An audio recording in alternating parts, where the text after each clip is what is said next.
Tonight on Thursday Night Football, Aaron Rodgers and the Steelers are going to head into Cincinnati to go against Flacco and the Bengals, which is going to be one of the oldest quarterback matchups, I think, in NFL history. I don't know the exact record on that one, but be prepared to hear a lot about these two quarterbacks' ages on the Thursday Night Football broadcast. But today I'm going to be breaking down briefly this game and give you some of my best bets for spread predictions, over under, player props, and touchdowns. The whole nine. Before we get into it, though, please go ahead and like and subscribe. Comment down below how you think the game's going to turn out and some of your favorite bets. Let's get straight into it. The first thing that we need to talk about is going to be injuries. For the Steelers, the only person they're going to be missing is Calvin Austin. I do think this is going to hurt the offense just a bit because he is a true deep threat and really the only person I'm worried about kind of threatening vertically for the Steelers offense. DK Metcalf can do it, but I feel like they haven't really used him that way. And other players that are kind of high in average depth of target for this team, Ben Skoranek and Connor Hayward. I am not very scared of either of those guys, so let the Steelers by all means take shots to Skoranek and Hayward. I'm comfortable with letting those two guys try to beat you. On the Bengals side, though, I think the injuries are a little bit more important. The first one is going to be Trey Hendrickson, is questionable for the game, however, did not practice. If he's not there, that is really going to hurt a Bengals defense, which is not very good at all. Not going to be the first one to tell you that information. Other two injuries, though, that are important. Tanner Hudson and Gesicki are both going to be out for this game, so I do think that Noah Fant is going to be more involved in the passing attack, but we'll get more involved in that in the props section of this video. So now let's talk about this Pittsburgh offense versus the Cincinnati defense. So as I said, Cincinnati defense, garbage. Hot buns, no surprise there. They are 28th in pass DVOA and 30 in rush DVOA. So you can really have your way with this Bengals defense. However you want to beat them, you're probably going to be able to beat them. And they're also 29th on third down stop conversion rate. So they're not stopping anybody anyway. And then when they get to third down, they're not really stopping you there either. So that's not very good. But they are 8th in plays allowed. Well, why is that important? Because Pittsburgh is actually bottom 3 in offensive plays per game. So I do think that we're going to see Pittsburgh having a lot more plays than we're probably used to. And so I do think that it's going to affect some of those prop lines. We'll get into that in just a little bit more. But this offense has been pretty good. I do think it's a little bit underrated. It has been moving efficiently, but by no means is it explosive, especially when you factor Calvin Austin out of this game. But they're 9th in rush DVOA and 17th in pass DVOA. So this team has been able to run the ball pretty well, and the pass attack is, average, which is kind of what you expect with an Arthur Smith ran offense. I do think the stat that is very, very important to talk about is third down conversion percentage. The Pittsburgh Steelers are 20th in third down conversion percentage. So they've really struggled on third down, which is going to be important when you're going to be facing in one of these division rival games that tend to just run a little bit closer anyways. So now let's focus on Cincinnati's offense. 28th in pass DVOA, 30th in rush DVOA. So the offense is also hot garbage. Granted, most of those games are including Jake Browning at quarterback, which at this point has proved to barely be NFL caliber. So having Joe Flacco in there is certainly going to help this offense. We already saw it versus Green Bay. They were able to put up 18 points and at least look like an NFL team again, where there was 2 weeks versus Denver and Minnesota that they were not looking like an NFL caliber roster. Now, Pittsburgh's defense is still playing pretty good, but the issue with them is they're 32nd and third down percentage. So they are worst in the league at stopping teams on third down. And so this is my kind of issue with the Pittsburgh Steelers is they don't have the same fear factor that I'm used to for a Steelers defense. They've been good, but I feel like I'm not really scared of the Steelers right now. Frankly, on either side of the ball, but especially this defense just doesn't really have the same bite that we've really come used to being known under these Mike Tomlin teams. So when we keep that in mind, what does that mean I'm feeling for the spread? Well, as I said, division game, Steelers struggle on third down on both sides of the ball, and you got Joe Flacco, who's going to be keeping, I do think, the Bengals in this game more than people are going to realize. And so I do think that as a home underdog, the Bengals are being undervalued versus the Steelers just because they've been so bad. Everybody thinks they're bad. Everybody knows they're bad. People love betting on the Steelers. Steelers are one of the most bet on teams in the league.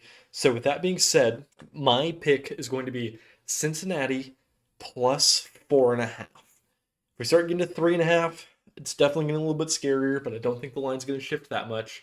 But in a divisional game, I do think this game is going to be close, and Cincinnati should be able to cover that line. I am taking the over 44.5. Both of these defense allows a lot of plays, so I do think these offenses are going to have more chances to score than really either of them are used to. I'm currently predicting a score of Pittsburgh winning 25 to 23. So I'm taking the over, and I do think it's going to be a pretty close game. I'm definitely feeling more confident on Cincinnati to cover. Over under, I could kind of see that going either way. So I'm betting Cincy to cover, probably not betting the over. I will say, just because I want to throw this into the internet if it does happen, there is a legit shot where the Steelers boat race the Bengals, and this is the last game we see of Zach Taylor. I don't think he's lost the locker room to that point yet, so I don't think it's going to happen this week. Something to definitely keep an eye out, but I also just want to say could be a possibility. So as I said, Cincinnati plus 4.5 and the over there. So now next up, we're going to start talking about touchdowns, which let me get my thing ready. So let's just go ahead and throw that up on the screen. Here's four guys who I think are going to get some touchdowns. We're going to start off with Chase Brown. I just kind of feel like he's due. I know that's not like the most sound logic, but the Steelers have not been like elite at stopping running backs this season. Running backs have still been able to kind of get theirs just a little bit. But I kind of just feel like he's sort of just due for one. It really feels like he's kind of knocking on the door. I'm not sure if I'm betting him to have the first touchdown, but an anytime touchdown plus 100 odds, I just kind of like that. Maybe the value is not spectacular there, so if you don't want to bet it, I don't blame you. But I personally just feel like he's kind of just due for one. It's kind of just a gut feeling in my belly, but I'm kind of just feeling it. And then T. Higgins, him and Jamar Chase are by far the leaders in end zone targets, or just red zone targets for this Bengals team. I think a lot of attention is going to be on Jamar Chase and Jalen Ramsey. So I can see T. Higgins kind of catching a back shoulder fade, getting in the end zone. Same thing. Not sure if I'm betting the first touchdown of the game to be T. Higgins, but anytime touchdown plus 215 odds, I think that's decent value. Jalen Warren, coming off an injury last week, had a okay week, nothing spectacular. But same thing, I feel like he's also just kind of due. He only has one touchdown on the season, which was a receiving touchdown. And Kenneth Gainwell is the only player on this team to have a rushing touchdown. So I do think that Jalen Warren will course correct and get one today. I do like him to score the first touchdown, but really, as I said, any of these guys I feel like are going to score. And my biggest long shot pick is going to be Darnell Washington. The Cincinnati Bengals are actually decent at stopping wide receivers, at least from scoring, but tight ends eat their lunch. So really, I think you could pick any of the Steelers tight ends to score a touchdown this week. I think one of them is bound to. I'm just going Darnell Washington, freaky athlete at what 6'7", 6'8", 6'7", sorry, had to. But last week they got him going a little bit more. He's such a threat in the red zone. And as I said, the Bengals are really, really bad at stopping tight ends. So I do like him for anytime touchdown at plus 310 odds. I think that's decent value to kind of 3x some of your money right there. So anyways, I think those are just some of my predictions, at least for the touchdowns. Now let's talk player props. We'll start on the Bengals side. So we'll start Chase Brown, I think over 15.5 receiving yards. Why is that? Well, if you look at it, Joe Flacco is top 10 lowest in time to throw. So he's dropping back, getting the ball out quick. Why? Well, because he's played with a bad offensive line. Well, it was okay in Cleveland, but at least now here in Cincinnati, bad offensive line, and he's old, doesn't have great mobility. So drop back, get the ball out quick, let your playmakers play.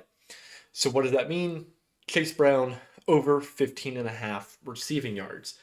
I think there's going to be a lot of screens, dump downs, quick outlet passes, kind of just getting him more involved. I think he really only needs 1 or 2 catches to get this. So if you're worried about Samaje Perine stealing some of his carries, our targets, that's kind of been happening in the last couple of weeks. I do think there is a small concern there, but as I said, he's still a good player. I think he struggled with some matchups, and I do think he can go over this mark. Next up, T. Higgins. Same thing with him. Going against Jalen Ramsey, I think Jamar Chase is going to have a little more focus on him. So I do think T. Higgins is going to be able to kind of steal some of the spotlight and get a couple more catches. As I said, when you are talking about Joe Flacco getting the ball out quick, Jamar Chase is definitely going to be the first read and have a lot more of those opportunities. So if you wanted to favor Jamar Chase instead of T. Higgins, don't think that's bad value. Kind of just depends on how you're feeling on this game. The next one I feel pretty confident on is Evan McPherson over 1.5 field goals. The Steelers have long been a bend, don't break defense. So I think even if the Bengals are moving the ball and actually being more of a threat, I do think the Steelers are going to be able to stop them. They are one of the best teams at limiting touchdowns. That's why they've been so good for so long. So I do think we see McPherson hit 2 field goals at least. And the last one, Noah Fant over 27.5 receiving yards. He is up there on targets for this team. And as I said, Hudson is out and Gesicki is out. So he's going to have the chance to get the ball a lot, especially when you have Flacco, who, as I said, drop back, get the ball out quick. Fant could be one of those outlet pieces for him, especially when you have to worry about Higgins and Chase. Having that third target sometimes means you're going to be able to steal some of those catches. Now, let's look at the props for the Steelers side. Starting off with Aaron Rodgers over 29.5 pass attempts. He has gone over this 3 games so far this season. But as I said, the Bengals allow teams to run a lot of plays. So I think the Steelers are going to run a lot more plays and the Bengals. So I do think that we're going to see a lot more Aaron Rodgers having to throw the ball, especially if this is a close game.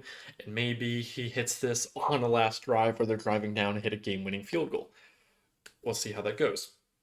Next up, Jonnu Smith, over 3.5 receptions.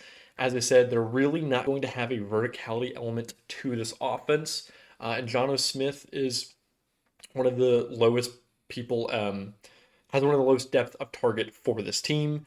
Aaron Rodgers is dead last in the NFL in average depth of target and has, I think it's the, let me just look at it again, I think it's the second fastest time to throw in the league, behind only Dylan Gabriel. So Aaron Rodgers dropping back and slinging it out even quicker. So Jonnu Smith, I think he can easily finish with 4 or 5 catches. It's probably going to be for like 18 yards or something ridiculous. But I do think that they're going to be able to get him going. Screens, checkdowns, dump offs, little flat routes, kind of stuff like that. So we'll see. DK Metcalf, I'm really not sure if I feel comfortable betting his over on receptions or yards, but at least in the first quarter, over 10.5 receiving yards. He really only needs 1 or 2 plays to do this. I mean, really only one. DK Metcalf is still an elite athlete. So I think he can easily hit this. And then Jalen Warren, same thing, over 1.5 first quarter receptions. Whether it's a screen or just a little dump off, I do think there are going to be a more concerted effort to get him more involved in the offense now that he's another week removed from his injury. So with that being said, that is all of my picks for touchdowns, props, over under spread, the whole 9. Go ahead, let me know what you think of this game. What are you betting? Are you going to tell me? Do you think I'm a complete idiot? Go ahead, let me know, and come back after the game to kind of see just how wrong I was after all. But that's it. Thank you so much for watching. Peace.